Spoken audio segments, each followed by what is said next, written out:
I get the honor tonight not just to recognize our students, but I get to introduce our guest speaker for the evening.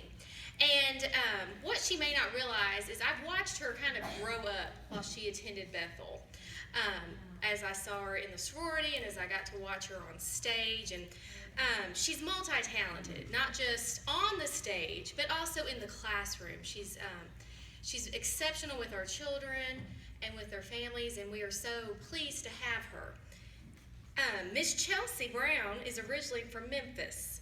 She moved to McKenzie in August of 2010, where she did attend Bethel University.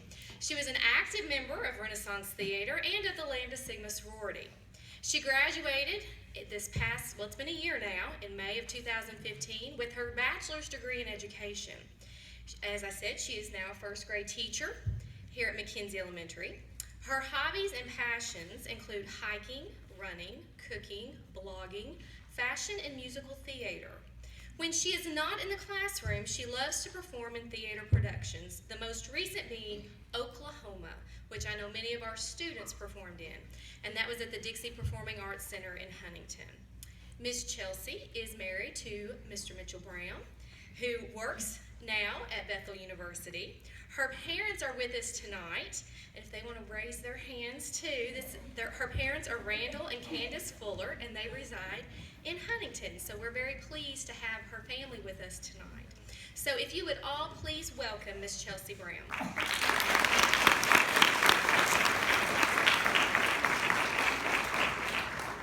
Both my parents will tell you they are not stage people. They are not theatrical whatsoever. So being put in the spotlight like that probably made their heart stop. So thank you, Mom and Dad. I love you.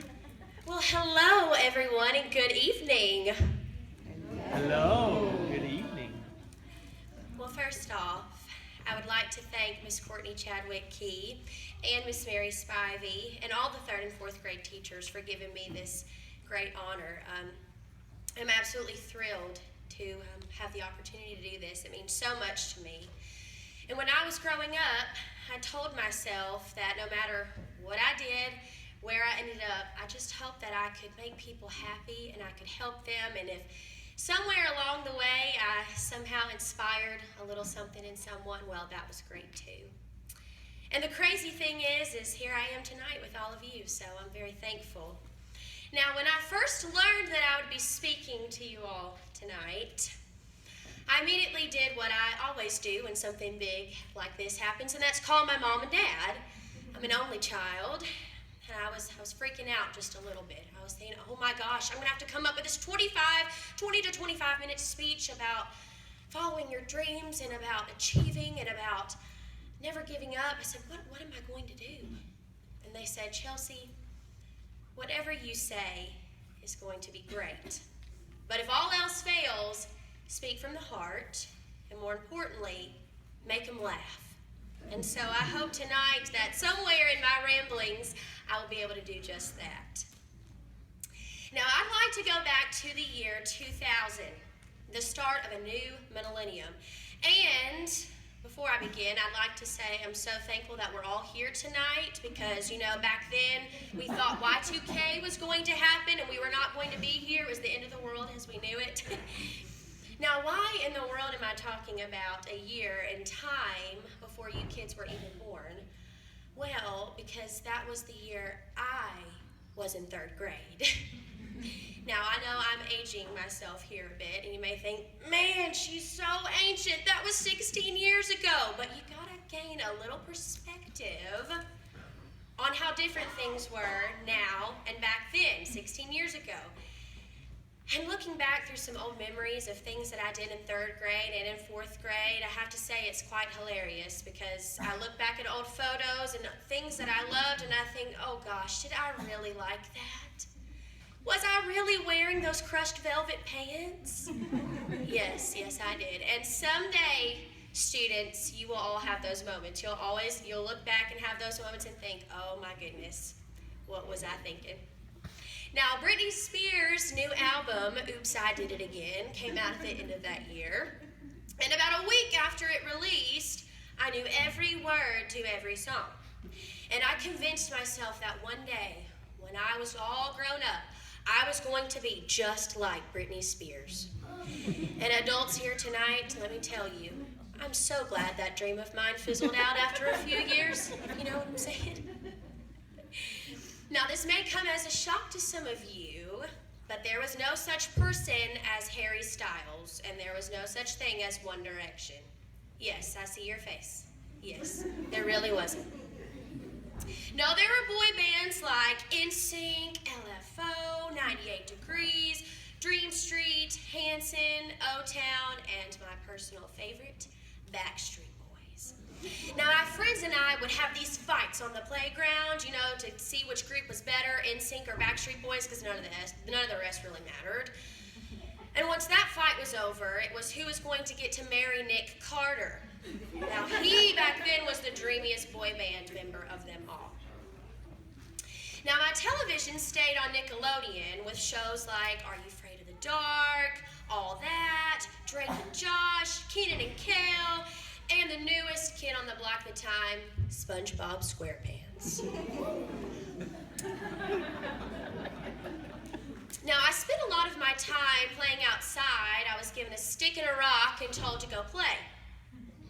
You know, I wasn't allowed to have any gaming systems. There wasn't any Minecraft, and I still don't know how to play that game, so maybe you guys can show me later. But, you know, most of my friends had the latest Nintendo Game Boy, and the screen was color. And iPods were just becoming popular then. You see, we used to play our music on these shiny round things called CDs.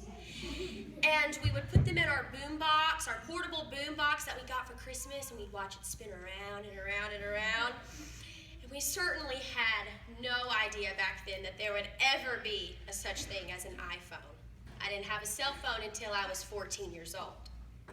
Now, in the summers, I would ride around my driveway in my Razor scooter until sunset with my Bonnie Bell lip smacker in my pocket. I loved Bratz dolls and Polly Pockets, and my writing instrument of choice, my teachers hated this, but I loved writing in scented gel pens. Loved it. And I kept them all in my purse. Now, my favorite books were reading anything in the Goosebumps series, Bridge to Terabithia, The Boxcar Children, Nancy Drew, all the Little House on the Prairie books, Ramona Quimby, and there was a special young man that everyone was freaking out over, Harry Potter. Oh yes, I love to read books, and they transported me to different worlds, but I did not have 100 to 200 AR points, let me tell you. I was lucky to maybe get 25 in a year. So some of you who have accomplished that, that is incredible, my friends. Now, the year that I was in 4th grade was a year I will never forget for the rest of my life. All I have to say is September 11th, 2001. And every single adult in this room is transported back to where they were when they received the news. The news that someone had crashed an airplane into the first of the Twin Towers in New York City. Now, when the second plane hit the second Twin Tower, my 10-year-old self looked on with sheer horror as my classmates, my teacher, and I all watched these events play out before our eyes on our classroom television. I remember getting off the bus that afternoon, running inside to see my mother and father standing in our living room in front of the television as the news replayed the footage over and over and over again.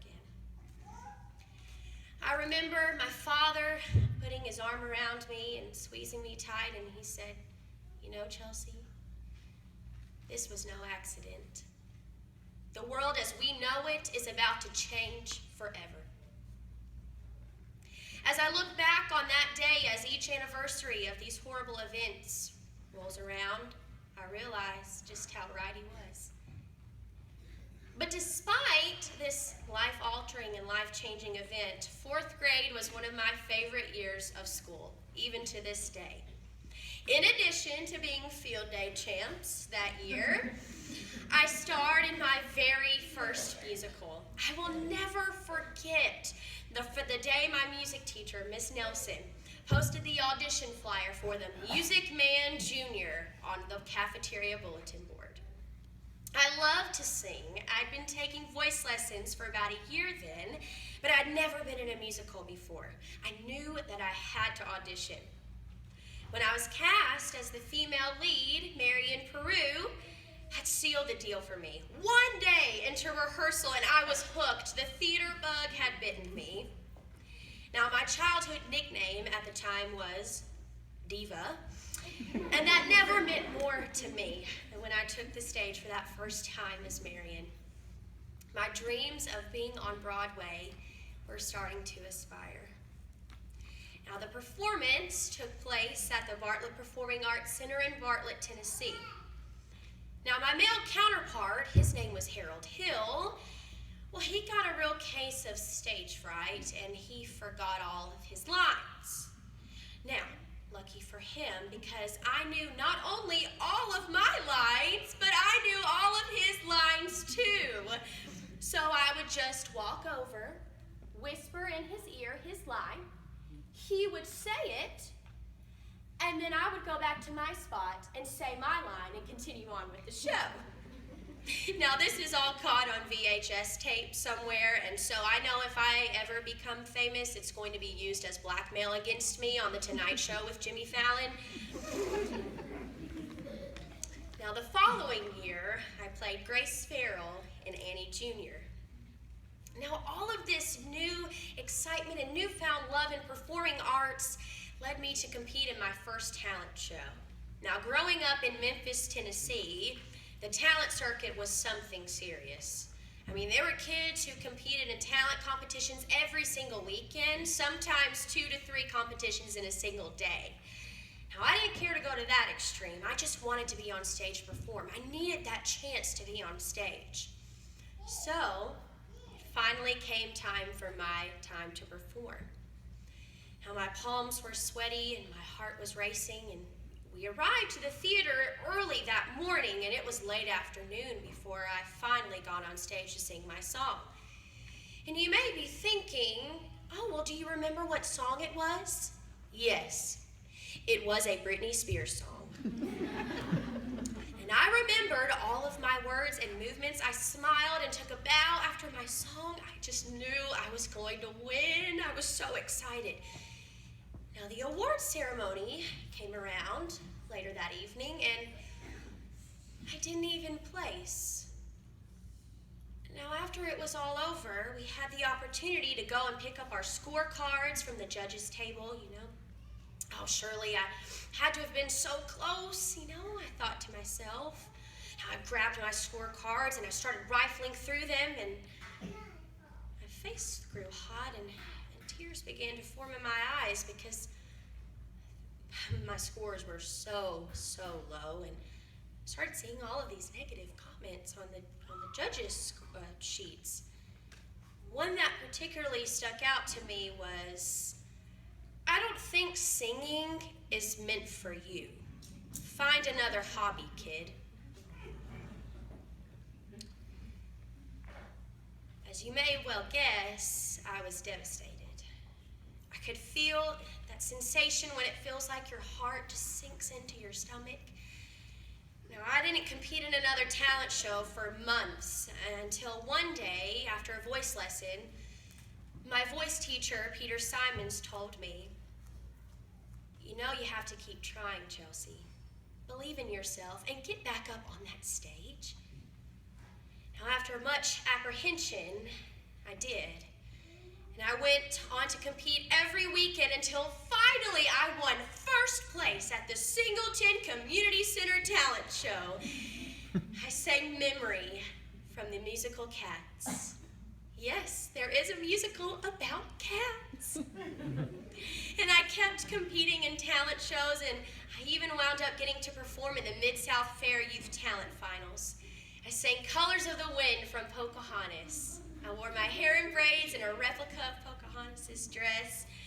I didn't win, of course, but I had gained back that confidence I needed in myself to try, all because someone I loved told me to keep believing in myself, to keep trying, Keep going no matter what happens or who tells you that you can't. So now, fast forward to the year 2006, my freshman year of high school. Now, the years before in middle school were spent on honors choir and show choir. My school at the time, Appling Middle School, didn't really have a theater program. Now, I was a little rusty, to say the least, coming into a brand new high school. I was the third graduating class, and they were looking to cast their first musical, Grease. Now, I grew up singing Summer Nights at the top of my lungs, and this was my chance to get to be a part of it for real this time and maybe actually get to use a real microphone and not a hairbrush. I was absolutely astounded 3 days after the auditions when the cast list was posted outside the theater door with my name, Chelsea Fuller, beside the character Sandy. I'm going to be playing Sandy in Grease? No way. I just wanted to step touch in the background with the other 40 pink ladies. Now, the theater director, Mr. Mark Collins, whom we lovingly referred to as Coach, as we all considered theater a sport, well, he saw something special in scrawny, awkward, barely 14-year-old me. It is one of my most favorite shows I've ever been in to this day. Now, that March, Mr. Collins took our theater group to New York City. And this was my first time to go. I was so excited. I knew I had my bags packed a month before we even left. And during the week we were there, we were given sort of a unique opportunity.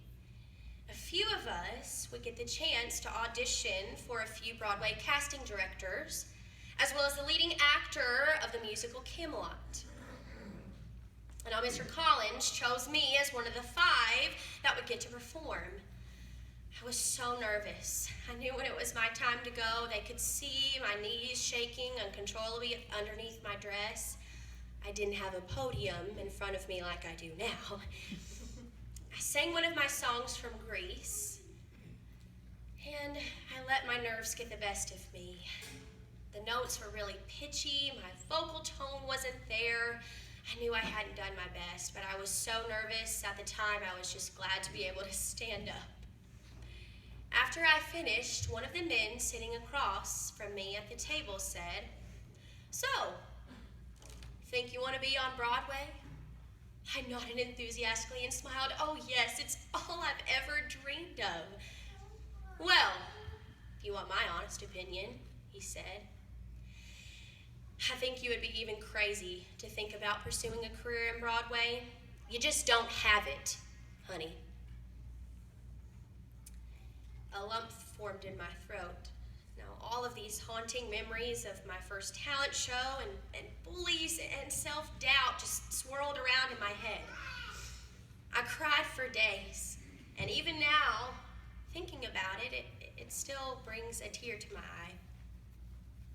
With all of the negative in the world, this man thought it was right of him to squander a young girl's dreams rather than build them up and shape them as surely someone had done for him long ago. Now, that very moment in my life was a defining moment for me. I was either going to listen to all of the people telling me, "No, you're not good enough. You're never going to make it. Give it up already." Or I was going to start listening to and believing those people in my life who were cheering me on, saying, "Don't give up. You can do it." And most importantly, start believing in myself. And all of that didn't quite sink in until the following February, when the world seemed to be turned upside down with the sudden passing of my theater teacher, Mr. Collins. I promised myself I would never stop performing for the rest of my life to honor this man who inspired me so much, who gave me opportunity after opportunity, who believed in me even when I didn't believe in myself. Now, when my senior year of high school rolled around, I knew for sure that I was going to school for musical theater, And then after graduating with a BFA, I would move to New York City and make it big on Broadway. Well, as you can see, there were different plans for my life. I auditioned for performing arts schools in Nashville, Chicago, and New York, and I was rejected by every single one of them. I was 3 months away from high school graduation, and I still had no idea where I would be attending college. That is, until my final performance of the musical, Oklahoma. After the show that night, I had so many old friends and old teachers and cast members and family all coming up and hugging me, congratulating me on a wonderful final performance. I have to admit I was a little embarrassed because each time someone would ask me what my plans after high school were, well, I had none. And I noticed this tall, very skinny man watching me from a distance interact with people. And I was a little worried as to why he was just watching me. And when most of the crowd subsided, this man approached me. He introduced himself as Brian Hill, the director of Bethel University's Renaissance Theater. He shook my hand and asked, "How would you like to come and be a part of our theater group?" That simple little question has forever changed my life. 2 weeks later, we made a visit to the campus. I signed a contract with Renaissance Theater, and the rest, as they say, is truly history. Now, you've been sitting here for a good 10, 15 minutes, and you may be wondering, why in the world did you retell all of those life events? Well, because these events, strung together, are what make the woman you see standing here today. Because when one door closes, or even 2 or 3 or 4, there's a window that swings wide open. Because for every one person telling you that you can't, there's 5 telling you that you can. With every loss, there's a victory waiting for you around the corner. It's truly incredible to think this time last year, I was graduating from Bethel with an education degree. And here I am tonight with all of you. My first year of teaching is nearly over, and I have to say it has been incredible. And on top of that, I still haven't given up on my dream of performing on the big stage. Because this summer, I will be traveling to New York City for 2 weeks to train with the Open Jar Institute of New York City, as well as perform in a new musical that's being written for Broadway. I am so blessed that so many of the childhood dreams I had came true, and your dreams can come true too. I'd like to share with you one of my favorite quotes of all time. Now, Walt Disney, he said, "If you can dream it, you can do it." I've never found truer words than these. Whatever dreams you have now, 3rd and 4th graders, hold on to them. Be ready for that crazy journey that life is going to take you on. Don't be afraid to take that unexpected twist in the road. See where it leads, for you never know where you might end up. Be kind to others, but especially be kind to yourself. Don't compare yourself to others. Your success is something to be celebrated. That's what we're here tonight, is to celebrate you. Each and every one of you is special, and you have talents and skills and potential to do something spectacular. Now, I don't say all of this to say it will be easy, because the road to success never really is. There will be those I like to call dementors, you know, the creepy characters in Harry Potter that look for someone to suck the life out of, literally. You will find wherever you go, there will be people who want to suck the life out of you. They will try to kill your dreams. They will try to put you down, just as the few of many that I described here tonight. I have 3 words for you. Don't let them. Don't think for one single second that you aren't smart, wonderful, special, and capable of all you wish to accomplish. Put your mind and your heart into it, and anything is possible. No dream is too big. Go out there and get it. Now, 4th graders, I wish you the absolute best as you transition to the next phase of your education in the middle school. It was a blessing to work with so many of you for Schoolhouse Rock.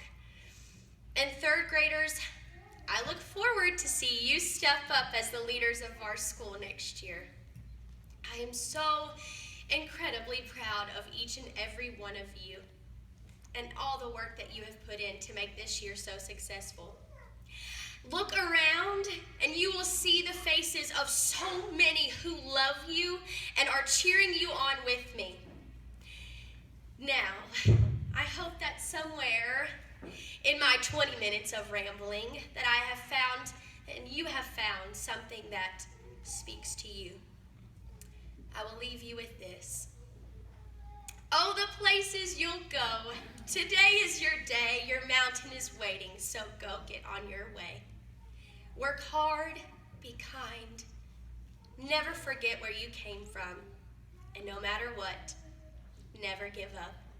May God bless you and keep you. Thank you.